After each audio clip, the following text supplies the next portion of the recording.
Recibo ahora en el estudio a Francisco Abundis, el director de Parametría. Paco, ¿cómo estás? Muy bien, ¿cómo estás, Leonardo? Un gusto. ¿Te parece bien enmarcada la pregunta tal como la presentó el próximo gobierno? La pregunta sobre el aeropuerto, ¿se entiende? Sí, me parece que se entiende bien. Me parece que ambas opciones tienen un encuadre, como lo señalas, un enmarque de ahorro, austeridad, que es lo que se intenta. Digamos, si las revisamos, ¿no? Dada la saturación del Aeropuerto Internacional de la Ciudad de México, ¿cuál opción piensa usted que es mejor para el país? Reacondicionar, eso ya es un término, reacondicionar el actual aeropuerto de la Ciudad de México y el de Toluca y construir 2 pistas en la base aérea de Santa Lucía, o continuar con la construcción del nuevo aeropuerto en Texcoco y dejar de usar el actual Aeropuerto Internacional de la Ciudad de México. Hay términos ahí, Leonardo, que te pueden conducir un poco a la respuesta. Si quieres, hacemos una revisión del ejercicio en general de cómo se va a hacer antes de entrar directamente a la pregunta. Sí. ¿Qué es lo que sabemos hasta hoy? ¿Por qué han cambiado las condiciones? Que van a ser 1,073 mesas, y esto va a ser en las 32 entidades. Son 588 municipios que cubren el 82%. La hora de la consulta se realizará del 25 al 28 de octubre y el horario será de 8 de la mañana a 6 de la tarde. Se requiere credencial de elector. Va a ser con voluntarios y los voluntarios contarán con una aplicación a través de la cual se irán registrando los resultados. Primer tema aquí de consideración es el hecho de que cubras 82% de los municipios no significa necesariamente que el 82% tenga la posibilidad de participar. Para poner un comparativo de qué son estas 1,073 mesas de votación y lo comparamos con la última elección presidencial, en el siguiente gráfico, en la siguiente diapositiva, en grandes números para hacer un comparativo, para obtener 63% de la participación ciudadana, como fue el pasado 1 de julio, se requirieron 156,000 casillas, Leonardo. Es decir, es 1,000 contra 156,000, ¿no? Y de esas, bueno, se dividían en 150,000 de casillas únicas y un poco más de 6,369 casillas federales. Entonces, la primera diferencia aquí va a ser participación. Un cálculo podría ser entre 500,000 y 1,000,000 de votos, que dado nuestro padrón electoral, que es de 89 millones, estamos hablando de alrededor de un punto porcentual. En el mejor de los casos. En el mejor de los casos, ¿no? Comparado con porque son 1,000 y pico de mesas que van a tener 750 boletas, entiendo, ¿no? O sea, estamos hablando de 1,000,000 de boletas en el mejor de los casos. En el mejor de los casos, ese es el número que y se estima así por el número de días, ¿no? Regresamos a tu punto, al de la pregunta. Yo creo que sí es una pregunta que podríamos considerar balanceada. A mí más bien creo que en lo que habría que poner atención, si pasamos a la siguiente diapositiva, es curiosamente no a las preguntas como tal, sino un asterisco que no aparece ahí en pantalla, pero que está abajo de todo el documento. A ver si podemos encuadrar bien. Pero a ver, dos cositas que me hacía ver Jorge Buendía. Uno, por un lado, en la pregunta por el Texcoco, no sé si va a haber 6 pistas. O sea, en uno hay 2 pistas y en el otro no se habla de las 6 pistas. Y la otra es que hay una carga negativa o sea, siendo balanceada la pregunta y técnicamente ortodoxa, en dejar de usar.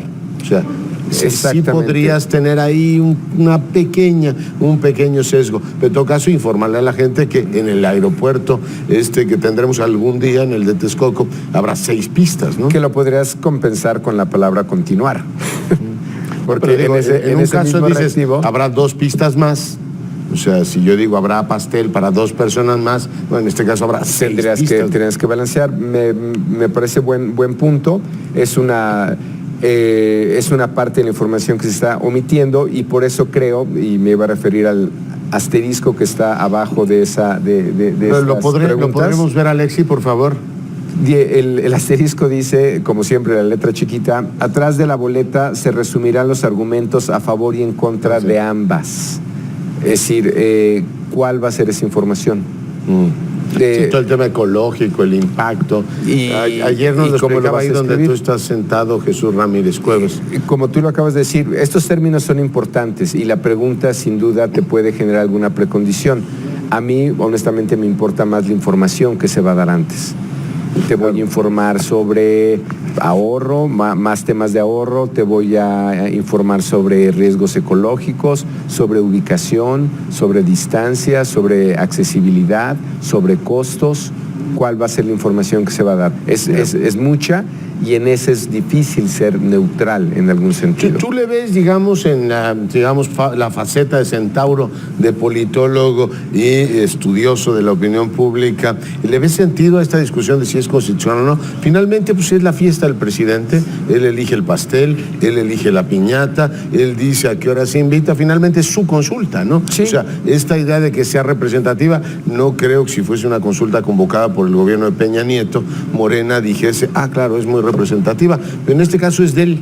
Aunque universalmente el tema de la participación para cualquier ejercicio, no importa si es de democracia directa o sea una elección normal, siempre es un cuestionamiento. ¿El tamaño sí cuenta?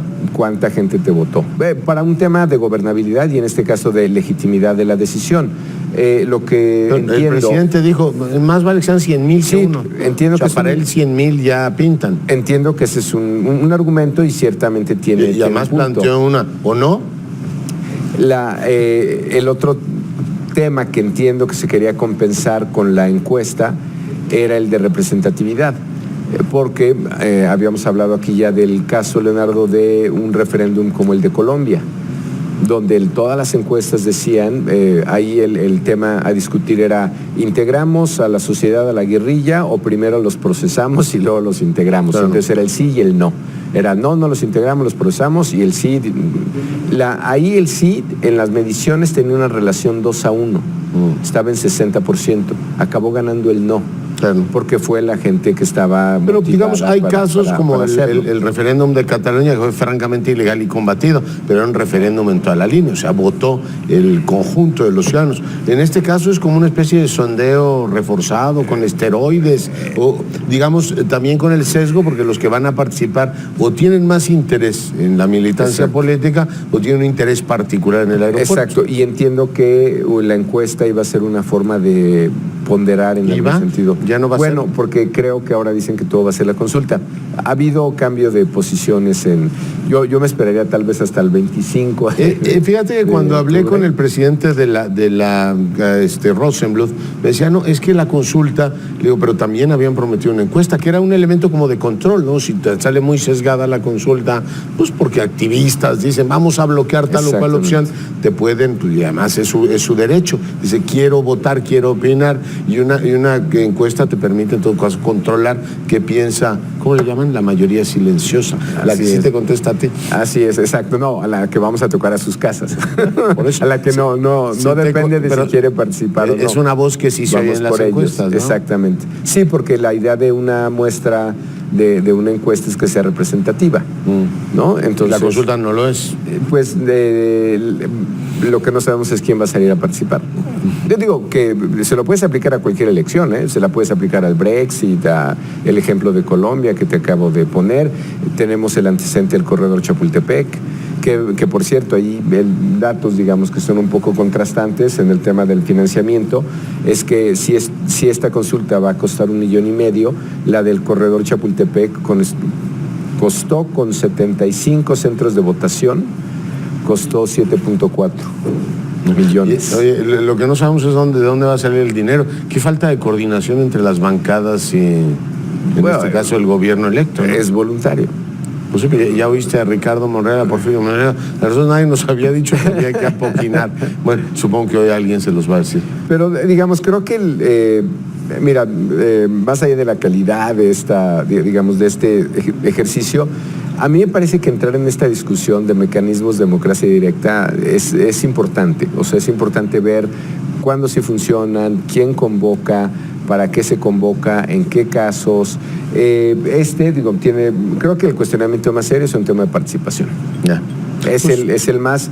El tema de la pregunta, yo creo que es difícil que la analicemos si no sabemos qué información te van a dar. Yo creo que va a ser una anécdota el asunto si efectivamente pues sale Texcoco y el presidente dice, bueno, señores, había opinado esto en campaña, pero ahora el pueblo me está diciendo esto. Entonces todo sigue efectivamente como hasta ahora ha venido ocurriendo, con lo cual se ahorra un problema económico, tener que explicar a calificadoras, a tenedores de bonos que cambiamos de plan. Si efectivamente gana Santa Lucía, no te quiero decir en la que nos metemos, ¿eh? O sea, mi impresión es que puede tener el gobierno, primero, una necesidad de construir una narrativa diferente de por qué para este proyecto toma el parecer de la gente y no para los otros.